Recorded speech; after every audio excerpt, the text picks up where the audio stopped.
Hoy empezamos con lo que es la parte de transacciones. Hasta esta unidad, o sea, hasta la unidad 1 que vimos la clase pasada, lo que teníamos era, o sea, lo que estuvimos viendo es toda la parte que tiene que hacer un administrador de base de datos, un diseñador de la base de datos, en cuanto a esa parte, ¿no? Diseñar la base, definir cuáles son las restricciones que va a tener, cuál es el dominio, y todo lo que vimos también en la parte de diseño de base de datos. A partir de ahora, empezamos a ver más cómo trabaja, a pesar de que en esta parte también estamos nosotros como diseñadores o administradores de base de datos involucrados, empezamos a ver un poco más el funcionamiento interno de lo que es un sistema gestor. Que hasta ahora no lo vimos, porque cuando vimos la definición de lo que es un sistema gestor de base de datos, vimos que nos permitía la parte del modelo de datos, las relaciones de los datos, y decía también la definición un conjunto de programas que justamente nos permiten garantizar la, por ejemplo, propiedad de las transacciones, nos permite que el rendimiento sea más rápido, bueno, y varios beneficios que veíamos, ustedes lo vieron en el modelado de datos, y después no hablamos nunca más de cómo el sistema gestor se encarga de garantizar eso. El primer punto más importante que tiene todo sistema gestor relacional es la parte de las transacciones o la parte de gestión de transacciones. Es uno de los programas o módulos o componentes que tiene un sistema gestor que lo diferencia, por ejemplo, de un sistema de archivos tradicional. ¿Bien? Entonces, escucho ruiditos. Ahora... Bien, entonces, vamos a recordar, porque en realidad ustedes las propiedades de las transacciones ya las vieron, seguramente esta partecita la van a recordar, y después lo que vamos a ir viendo es de qué forma el sistema gestor garantiza que esas propiedades de las transacciones se cumplan. Bien, porque alguien lo tiene que hacer, y en este caso no vamos a hacer nosotros lo que los tiene que hacer, porque si lo tuviéramos que hacer nosotros como, no sé, administrador de base de datos, para eso usamos un sistema de archivos, y lo hacemos todo desde la aplicación. Justamente vamos a ver cómo el sistema gestor lo garantiza.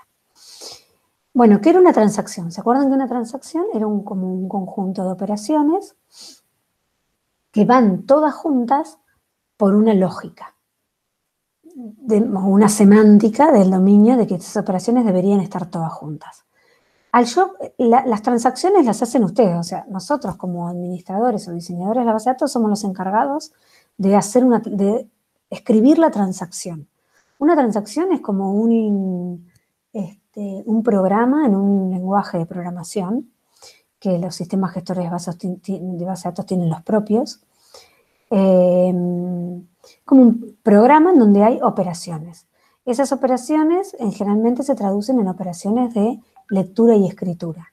Obviamente pueden tener condicionales, estructuras de control como for, while, lo que sea, porque posiblemente la necesito para programar la transacción, pero generalmente para el sistema gestor lo más importante son las operaciones de lectura y escritura que tienen esa transacción, porque es lo que al sistema gestor le interesa, bien, que se lee y que se escribe de la base de datos. Y somos nosotros los que tenemos que definir qué operaciones de lectura y escritura incluimos dentro de una transacción. Una vez incluidas esas operaciones de lectura y escritura, el sistema gestor me va a garantizar propiedades. Ahora, si yo escribo mal las transacciones, o sea, agrego mal las operaciones dentro de la transacción, o sea, agrego menos de las que deberían ser, para cumplir con para la semántica de la transacción, y el sistema gestor no va a poder hacer nada porque solo me va a garantizar propiedades dentro de la transacción, en cada transacción. ¿Bien? No entre transacciones entre sí, sino entre cada transacción. Bien, es como si fuera un programa, o es un programa, tiene un inicio y un fin. Cuando yo la declaro, tiene sus sentencias SQL para definir cuál es el inicio y el fin de la transacción, ¿no? Con un, no sé, por ejemplo, algo genérico, begin transaction y end transaction. Y ahí adentro lo que coloco son todas las operaciones. Dentro de, una vez que yo defino como programador las operaciones que tiene dentro una transacción, lo que va a hacer el sistema gestor es garantizarme las propiedades. ¿Cuáles son las propiedades? Son esas que se llaman ahí, así las llamamos, atomicidad, consistencia, aislación y durabilidad. Ahora vamos a recordar cada una de esas propiedades. Seguramente se las acuerdan porque son como, no sé, no sé si decir sencillas, pero como las bases del sistema de transacciones de una base de datos. La atomicidad es que todas las operaciones que yo definí que están dentro de una transacción, en ese begin y end, se tienen que ejecutar todas o no se ejecuta ninguna. Bien, de esa manera, todas estas propiedades de las transacciones, no solo una, sino las propiedades ACID, lo que me hacen es garantizarme obviamente la consistencia, como dice aquí, es otra de las propiedades, y que la base de datos no contenga o no quede con valores que no debería o inconsistente. La consistencia, que es otra propiedad de las transacciones, lo que se refiere es que como dice ahí, la ejecución aislada, ¿qué significa? Que si una transacción se ejecuta sola, como si no hubiera otra transacción ejecutándose correctamente, esa transacción tiene que preservar la consistencia de la base de datos. ¿Bien? Vamos a ver ejemplos de justamente cuándo puede suceder que al haber una ejecución concurrente no se preserve la consistencia o se tengan que realizar mecanismos para preservar la consistencia. La aislación también habla un poco de lo que es concurrente. Una transacción va a cumplir la propiedad de aislación cuando la ejecución de esa transacción, que esta vez sí asumimos que se puede ejecutar en forma concurrente con otras transacciones iniciadas dentro del mismo sistema, tiene que ser equivalente a haberse ejecutado en serie. Bien, ¿qué significa eso? Acá tenemos como varias terminología que no se conoce. Ejecución concurrente, obviamente me imagino que la conocen, si no me preguntan, pero es que es cuando hay más de una transacción ejecutándose, entre comillas, al mismo tiempo, pero en realidad en forma concurrente. ¿Eso qué significa? Si tengo 3 transacciones o 2 transacciones, puede estar las operaciones de una transacción ejecutándose intercalado con las operaciones de otra transacción. Entonces, en un momento determinado, hay más de una transacción ejecutándose en forma concurrente, que no es lo mismo a ejecutarse de forma aislada. Ejecutarse de forma aislada significa que una transacción se ejecuta y no hay ninguna otra ejecutándose en ese momento. ¿Bien?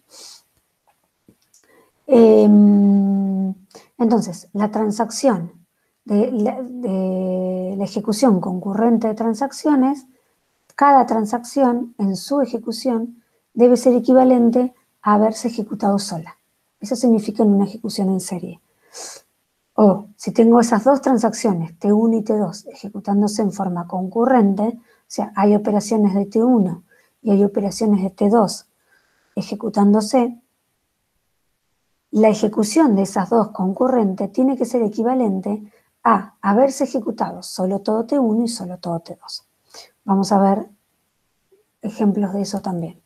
Después tenemos la durabilidad, que lo que se refiere es que si hubo un cambio, ¿no? Operaciones de escritura dentro de la base de datos, esas persistan en la base de datos cuando, por ejemplo, no sé, se apaga la máquina o lo que sea, esos datos queden almacenados físicamente dentro de la base de datos.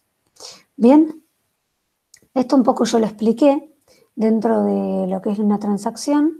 Las operaciones que le interesan a un sistema gestor de base de datos son las operaciones de lectura y escritura. Leer significa leer un dato físico y traerlo a la memoria interna, y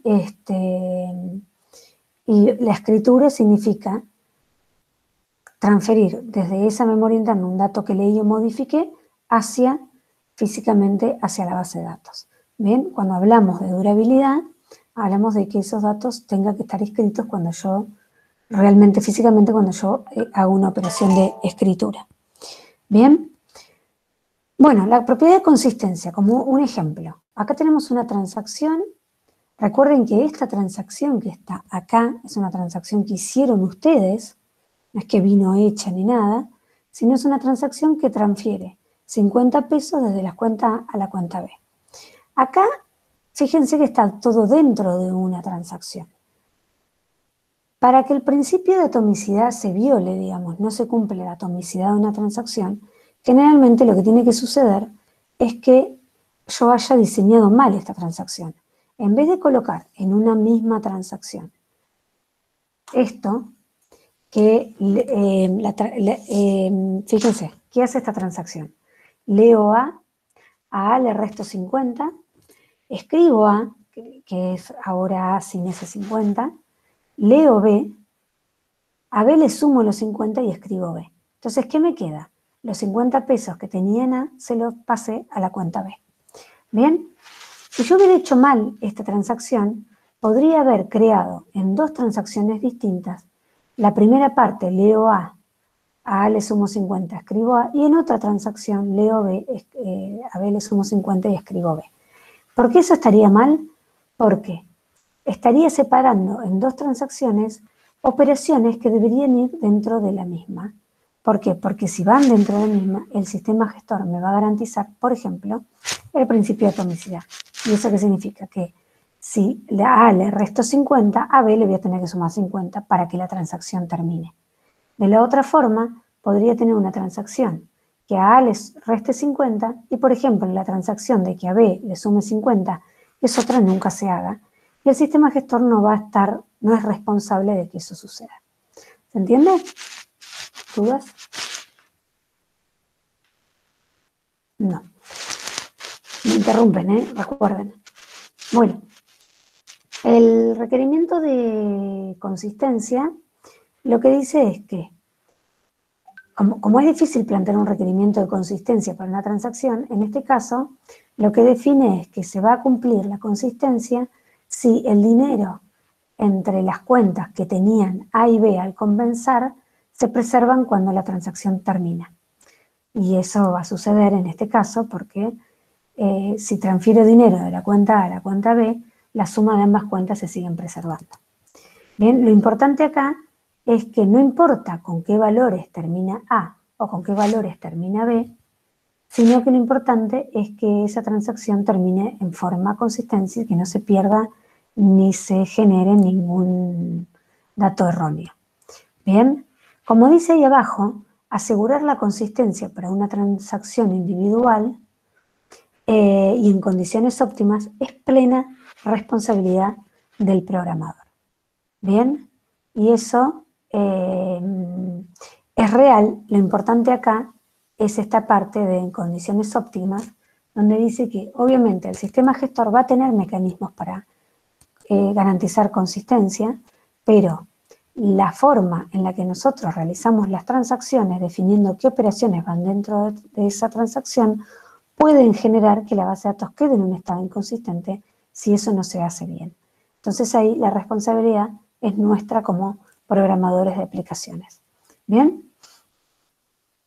La atomicidad ya la expliqué. No sé si les quedó alguna duda sobre atomicidad, pero lo vimos recién dividiendo las dos transacciones en dos, cómo queda en un estado inconsistente. Luego la durabilidad es lo que les comentaba, que cuando una transacción termina exitosamente se tiene que garantizar que los datos son escritos dentro de ese sistema gestor, queden escritos físicamente. ¿Bien? Y por último, el aislamiento, que es la que vamos a ver durante toda esta unidad. Exactamente, estaba pensando cuándo. Toda esta unidad lo que vamos a ver es el principio de aislamiento. ¿Qué es? Si tengo transacciones que se ejecutan en forma concurrente, esa ejecución concurrente debería ser de igual forma que si se ejecutara sola. Bien, el principio de aislamiento se logra justamente mediante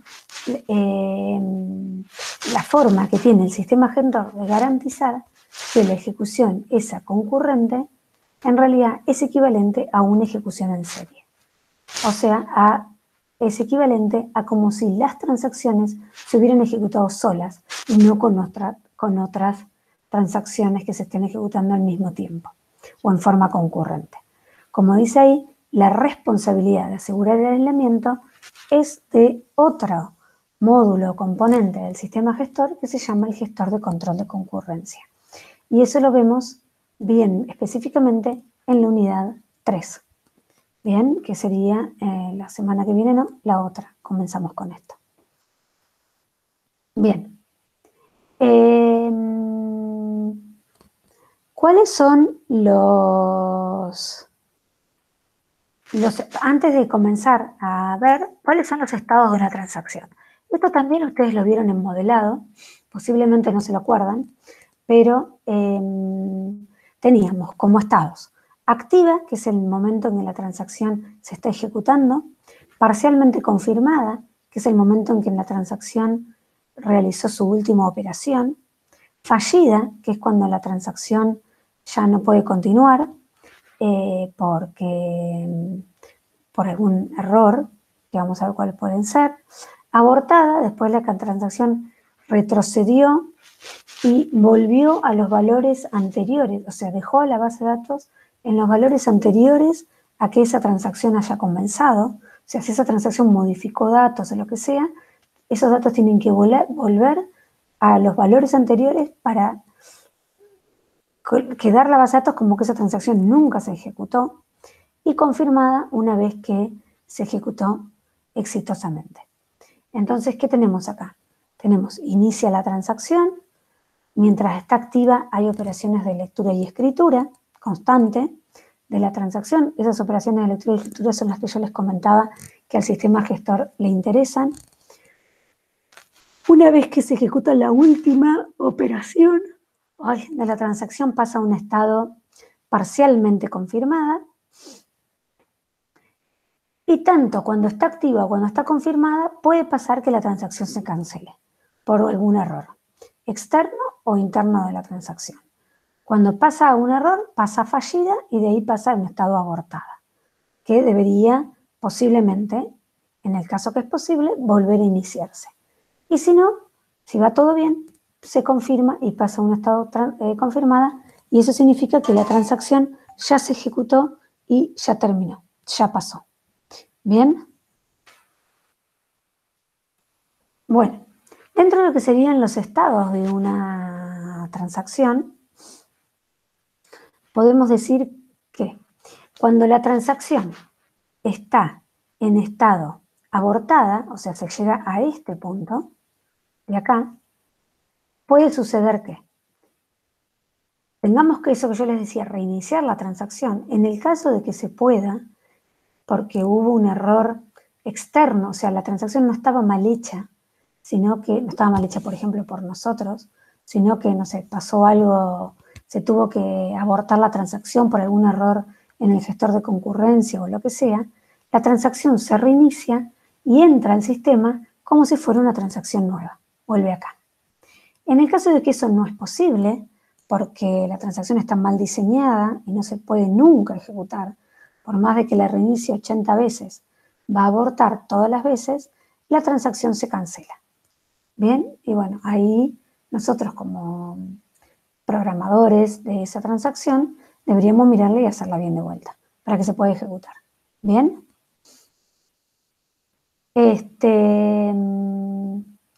Entonces tenemos lo que sería, a su vez, esto puede suceder concurrentemente. ¿Qué significa eso concurrentemente? Que puede entrar una transacción que esté activa, al ratito entra una transacción que también está activa, al ratito entra otra transacción que está activa y tengo en un momento determinado más de una transacción activa que se están ejecutando en forma concurrente. Bien, eso ¿Cuál es el problema con que haya una ejecución concurrente? Como problema no hay ninguno, el tema es si esas transacciones están, por ejemplo, tocando o involucrando los mismos datos, ¿está? O están trabajando sobre los mismos datos. Ahí sí es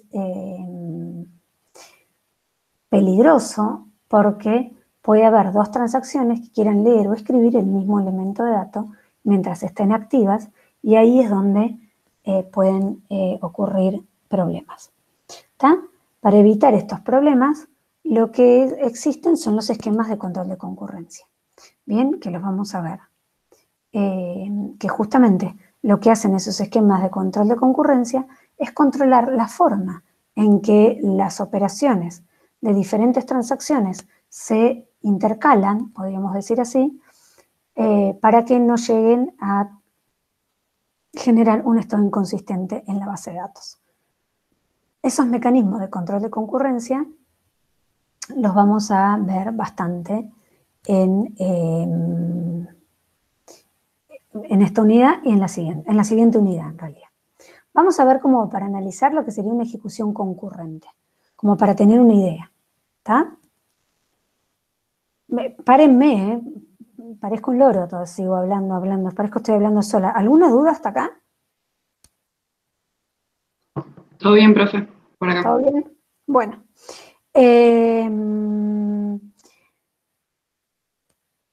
Bien, vamos a ver una ejecución concurrente. Para ver una ejecución concurrente, como les dije, tengo más de una transacción, bien, activa. Tenemos la transacción T1 que transfiere 50 pesos de la cuenta A a la cuenta B y la transacción T2 que transfiere 10% de lo que tiene la cuenta A la cuenta B. Son dos transacciones distintas que trabajan sobre los mismos elementos de datos, o sea, sobre una cuenta A y sobre una cuenta B, haciendo dos operaciones distintas. ¿Bien? Entonces, ¿qué es una planificación en serie? Una planificación en serie es cuando, si tengo dos transacciones, tengo dos planificaciones en serie posibles. ¿Por qué? Porque no es una planificación concurrente. Se ejecuta todo T1 y se ejecuta todo T2. ¿Bien? O se ejecuta todo T2 y después todo T1. Acá no interesa en qué orden se ejecuta cada una de las transacciones. Lo importante es que si es en serie no va a haber problema, si la transacción está bien hecha. Todo T1, todo T2, todo T2, todo T1. Ahí no hay concurrencia, ¿cierto? Porque no hay intercalación de operaciones. Si A empezaba con el dato 1000 y 2000 y B 2000, luego de terminar T1, A terminó con 950 y B con 2050, y luego de terminar T2, que empezó con estos valores, que fueron los valores con los que terminó T1, A termina con 855 y B con 2145. Y eso está bien contando que estos eran los valores iniciales antes de comenzar T1 y estos eran los valores iniciales antes de comenzar T2.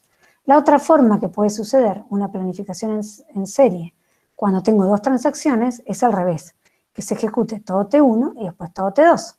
Entonces, si A tenía 1000 y B 2000, como en este caso, ahora, al darle el 10%, A va a tener 900 y B 2100, y estos ahora son los valores de entrada de T1 que termina en A en 850 y B en 2150. Fíjense, las dos transacciones empezaron con los mismos valores, ¿no? A1000, B2000, A1000, B2000. Pero se ejecutaron en distinto orden. Uno hizo T1 y después T2 y otros los dos T2 y después T1 y terminaron con valores de A y B distintos. Eso está bien porque es el momento en el que entra una u otra transacción. Y eso nosotros no lo podemos asegurar, no podemos saber, a no ser que haya mucha diferencia de tiempo, pero si al mismo tiempo dos personas sentadas acá, yo acá y ustedes ahí desde sus casas, iniciamos transacciones en la base de datos, al mismo tiempo no vamos a saber en qué momento entró primero una que la otra. Bien, y si es en serie, puede haber entrado primero la mía y después la de alguno de ustedes. ¿Está? Y eso está bien. Son ejecuciones que se hacen en serie. Y eso no tiene ningún tipo de problema porque fíjense que cumple perfectamente con el principio de aislación.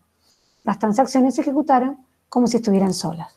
Y está bien, están solas, básicamente. El problema es cuando yo tengo más de una transacción. Más de una transacción que quiero que se ejecute en forma concurrente. ¿Bien? Bueno, algo que está acá, es que cuando tengo una planificación en serie, si tengo n transacciones, voy a tener n factorial planificaciones en serie, que son estas, ¿no? Ahí yo tengo, si tengo dos transacciones, tengo T1, T2 o T2, T1. Si tengo tres transacciones, tengo T1, T2, T3, T2, T1, T3, T1, T2, T3, T1, T3, T2, T3, T2, ¿bien? Todas las combinaciones de poner una primera, la otra segunda y la otra tercera en serie. Pero cuando las transacciones son concurrentes, yo voy a poder, ya empiezan a jugar adentro las operaciones de las transacciones, porque yo voy a poder intercalar las operaciones de todas las transacciones que estén ejecutándose en ese momento, que estén activas en un momento determinado. ¿Bien? Y yo lo que voy a tener que garantizar, para garantizar el principio de aislación, es que una planificación que se ejecuta en forma, una planificación o un conjunto de transacciones. ¿Recuerdan lo que eran las planificaciones? No sé si lo dije. Pero una planificación es un conjunto es la forma de ordenar un conjunto de transacciones que están activas en un momento determinado. Si es en serie, la planificación es en serie, o sea, esto es una planificación. Todo T2, después todo T1. Este es toda una planificación, no lo dije, pero por ahí lo nombré para especificar. Y una planificación, cuando es concurrente, o sea, que hay varias transacciones que están activas en un momento determinado, tengo que poder intercalar las operaciones de esas transacciones creando una planificación que sea concurrente. ¿Para qué? ¿Para qué yo quiero que sea concurrente la planificación? A ver, ¿para qué quiero que sea concurrente la planificación? ¿Por qué no lo dejo así y ya está, y me dejo de complicar? Se los pregunto a ustedes, ¿eh? Y porque creo que es raro que la base de datos se haga para un solo usuario y generalmente va a haber muchos usuarios que la estén utilizando al mismo tiempo. Bien. ¿Y por qué no dejo que se ejecute una y las ejecuto por orden de llegada? Empiezo a ejecutar una, después ejecuto la otra. Después, tengo 10 usuarios en un momento terminado. Los 10 ingresan 10 transacciones. Bueno, las ordeno y las ejecuto. Ejecuto toda la transacción 1, después la 2, después la 3. Eso me va a garantizar el principio de aislación. ¿Por qué no hago eso? Para dar una mejor respuesta temporal a los usuarios. Claro, para mejorar el rendimiento. Imagínense, si yo soy la primera usuaria que hago la transacción y mi transacción dura 5 horas, porque es una transacción muy grande que tiene mucho procesamiento que puede suceder, dejo todos los usuarios, todos ustedes que también quisieron ingresar transacciones, se quedan esperando hasta que yo termine. ¿Bien? Entonces, para mejorar el rendimiento lo que hago es tratar de que se ejecuten en forma concurrente para que no estén esperando todas las transacciones a que se terminen otras. Entonces, para eso lo que hago es, la única forma que tiene un sistema gestor de garantizar que una ejecución en forma concurrente esté bien hecha es hacerla equivalente a una planificación en serie. ¿Bien? Y eso significa una planificación cuando es serializable. O sea, una planificación que posee un montón de operaciones, de transacciones intercaladas, para que cumpla el principio de aislación, tiene que ser equivalente a una planificación en serie. Por ejemplo, a todo T1 y después todo T2, o todo T2 y después todo T1. Hay algún micrófono abierto, porque escucho ruido. Entonces, lo que hago, entonces, es tratar justamente, lo que hace el sistema gestor justamente, es tratar de garantizar eso. ¿ven? Que sea equivalente a una planificación en serie. ¿Qué va a tener el sistema gestor? Chicos, hay alguien que tiene el micrófono abierto, ¿eh? Se escucha ruido. Ay, yo, perdón. Bien, entonces, ¿qué hace el sistema gestor? Va a intercalar operaciones de las transacciones que están activas en un momento determinado y además va a tratar de garantizar que esa intercalación que está proponiendo en realidad es equivalente a haberla hecho en serie. Y esa es su manera de garantizar el principio de aislación. ¿Bien? Miremos esto. Tenemos esta planificación. Esta planificación es concurrente. La vemos perfectamente concurrente. ¿Por qué la vemos concurrente? Porque tiene T1 tiene este conjunto de operaciones y vemos que acá se ejecuta T1, se ejecuta T2 en forma intercalada con operaciones de T2. O sea, se ejecuta operaciones de T1 intercaladas con operaciones de T2. ¿Qué trata de hacer un sistema gestor para garantizar que esto ¿cómo se dice? Que esto es consistente, exactamente, no me salía. Es tratar de corresponder esto con una planificación serializable, o sea, que sea equivalente a una planificación en serie. Entonces nos fijamos, acá tenemos T1, lea, A le resta 50, esta era la planificación que esta transfería 50 pesos de una cuenta a otra, y esta planificación transfería el 10% de una cuenta a otra. Entonces, ¿qué tenemos acá? A empieza con A1000, B2000 pesos en la cuenta. Luego de ejecutar este conjunto de operaciones, A tiene 950 y B tiene 2000, porque lo único que hice fue restarle a 50. ¿Y ahora qué pasa? Intercalo operaciones que tienen T sub 2. Va a leer A. ¿Qué A va a leer? El A que dejó T1, acá modificado.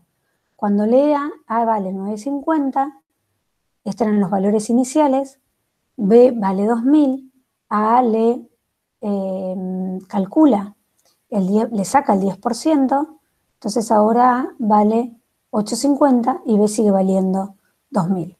Bien, luego de haber ejecutado este bloque de T sub 2. Una vez que termina, empiezan operaciones de T1, donde lee B, que B era 2000, le suma 50 y escribe B. Después T2 lee B, el B que dejó que era más 50, le suma, en este caso, lo que tenía y escribe B. Bien, le suma el 10%, perdón, que estaba acá, suma el 10% y escribe B. Le suma el 10% de A y escribe B, acá, ¿no? Porque este venía de acá, recordemos. Ese temp es el 10%. Una vez que llegamos a estos valores. Fíjense, habíamos dicho que planificaciones en serie teníamos dos, porque tenemos dos transacciones, T1, T2 y T2, T1. Esas estaban acá, T1, T2 y T2, T1. Fíjense los valores que llegué con T1, T2. 855 y 2145. Fíjense los valores que llevé entre T2 y T1, 850 y 2150. Cuando venimos acá, esta planificación llega a 855, 2155, 145. ¿A cuál es equivalente, de acuerdo a los mismos valores de entrada y los mismos valores de salida? A la planificación esta, ¿no es cierto? La planificación equivalente a haber ejecutado todo T1 y haber ejecutado todo T2. ¿Cómo me doy cuenta? En este caso, por una traza que hice de los valores. ¿Bien? T1, T2. Con respecto a las cuentas A y B. Entonces, acá, en forma, podríamos decir, rudimentaria, podemos garantizar que esta planificación de T1 y T2 concurrente es equivalente a la planificación en serie T1, T2. En este caso, ¿por qué? Era T1, T2, ¿no? Sí. T1, T2. No. En este caso, ¿por qué? Porque los valores, o sea, la forma en la que están intercaladas estas operaciones son iguales a haber tenido todo T1 primero, todo T2 primero, segundo. ¿Se entiende? ¿Dudas acá? Entonces, esta planificación es una planificación que es concurrente, pero es serializable. ¿Por qué es serializable? Porque es equivalente a una planificación en serie. ¿A qué planificación en serie? A T1, T2. Todo eso que yo dije es importante y es lo que vamos a trabajar a partir de ahora. En este caso, esta es una planificación que es concurrente, no serializable. No serializable, ¿qué significa? Que no es equivalente a ninguna planificación en serie, con lo cual no es una planificación que esté bien hecha. Voy a tener valores inconsistentes cuando termine la transacción. ¿Bien? ¿Y por qué no es serializable? Y porque la forma en la que yo intercalé estas operaciones de la transacción no es correcta. No se equivale a ninguna de las ejecuciones en serie. Fíjense, acá tengo A1, A empieza y B. Acá digo, leo A, leo B, a le resto 50, a B le resto 50, todavía no lo escribí en la base de datos, con lo cual cuando T2 empieza con estos valores, porque nunca cambiaron. Acá le saco el 10%, escribo A, o sea que acá tengo A menos el 10%, acá leo B, B vale 2000, y acá escribo A. ¿Qué A escribo? Este A escribo. Escribo el A que yo tenía antes. O sea, mi A que le había restado 50. Entonces, me sobreescribió este A que yo tenía acá y me escribió A 950. ¿Se entiende? Ya ahí ya nos damos cuenta que algún error hay, porque este cambio que se hizo en la base de datos nunca quedó registrado, porque fue como sobrescrito por el cambio que hizo este T1. ¿Está? ¿Se entiende? Entonces, esta planificación que está acá, concurrente, no es equivalente a ninguna planificación en serie, con lo cual se llama una planificación no serializable.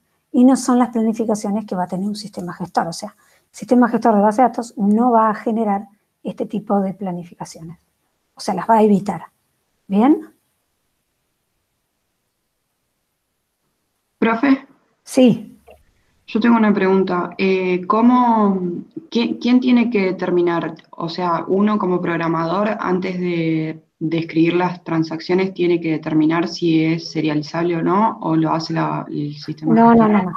Todo esto lo hace el sistema gestor. Nuestra responsabilidad termina en el momento en que nosotros programamos cada transacción. ¿Está? Está Nuestra bien. responsabilidad termina acá, cuando hicimos esto. Hicimos la transacción y la iniciamos dentro del sistema. Todo lo demás, todo esto que yo estoy contando, es responsabilidad del sistema gestor.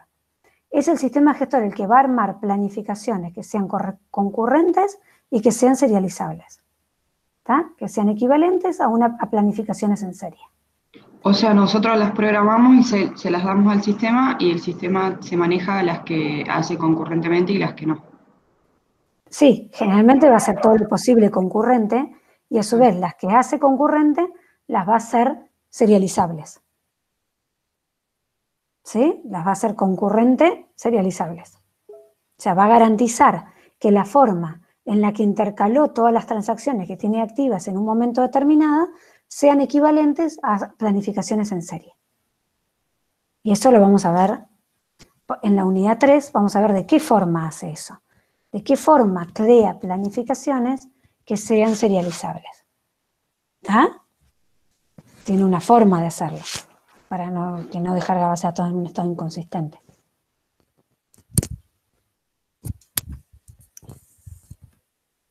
Ay, se me salió esto. Bien. Entonces, fíjense que esta transacción, estas transacciones como están ahí, tienen un montón de read, write, bla, bla. Bueno, no me importan. Al sistema gestor, no, perdón, los read y write sí, no me importa los otros. No me importa el A menos 50, el 10%, el restarle. O sea, al sistema gestor, era como yo les decía antes, no le va a importar si ustedes ponen un condicional, un for, bla, bla. O sea, le va a importar para ejecutar, obviamente me tiene que garantizar que eso se ejecute, pero en realidad, a nivel de transacción, lo único que le va a importar son las operaciones de lectura y escritura que hay en la base de datos y sobre qué elementos de datos están haciendo esas operaciones. ¿Está? Entonces, lo que lo que vamos a hacer es como limpiar todas las operaciones que no le interesan al sistema gestor y quedarnos únicamente con las operaciones de lectura y escritura. Pero siempre tenemos que saber que en realidad esas operaciones de lectura y escritura existen. O sea, y las demás existen. Esto existe. O sea, hay algo que se hace, no solo se escribe y se lee. La transacción tiene una lógica de hacer algo que se traduce para un sistema gestor en lecturas y escrituras. ¿Bien? Bueno, por eso esto que está acá, fíjense, esto que está acá queda así. O sea, transferir 50 pesos de una cuenta a otra es esto, y transferir el 10% de una cuenta a otra es esto. Si las miramos, las dos transacciones son exactamente iguales, solo que adentro estaban haciendo cosas distintas. Cosas distintas porque eran otras operaciones, pero que en esta parte no le interesa al sistema gestor. ¿Bien? Sino que lo traduce en esto. Entonces, nos quedamos solo con lectura, escritura y sobre qué elemento de dato queremos escribir o leer. ¿Bien? Esta planificación 3 es igual a esta. Fíjense, es lo mismo que... Por suerte tiene número. ¿Ah? Fíjese, leo, escribo, leo, escribo, leo, escribo, leo, escribo. ¿Bien? Es exactamente la misma y esta planificación habíamos dicho que era serializable. ¿Qué no podemos hacer ahora?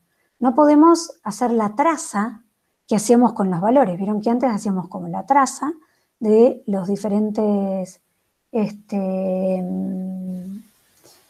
valores de la cuenta. Ahora no lo podemos hacer porque no sabemos qué está haciendo. Sabemos que lee y que escribe, así que no lo podemos hacer. Tenemos que hacerlo de otra manera.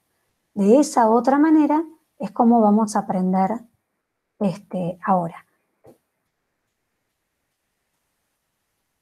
Bien.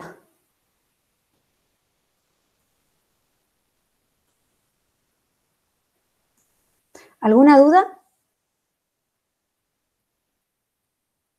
Bueno, yo voy a cortar la grabación ahora